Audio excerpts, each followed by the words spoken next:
transformation managériale dans un institut de recherche comme le CNRS, c'est quand même quelque chose d'assez particulier parce qu'en fait, on a dans le CNRS, qui est un gros institut, 33 000 personnes, en fait, deux populations très différentes. La population des scientifiques qui se managent de façon assez difficile ou difficile à expliquer, difficile à comprendre peut-être pour une entreprise classique parce que c'est un management essentiellement de conviction. Les chercheurs sont les mieux placés pour savoir ce qu'ils doivent faire. Et donc le management consiste plutôt à leur indiquer les grandes directions dans lesquelles on souhaiterait aller, par exemple plus de relations avec le monde industriel, plus de relations avec la société civile.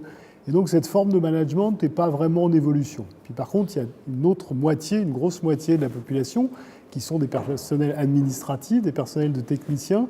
Et là, on est touché par l'évolution managériale comme une entreprise à peu près classique, peut-être avec cette différence qu'on travaille essentiellement par projet.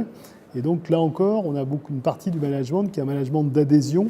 Et donc je dois dire que je ne me suis pas complètement retrouvé dans l'étude de ce matin.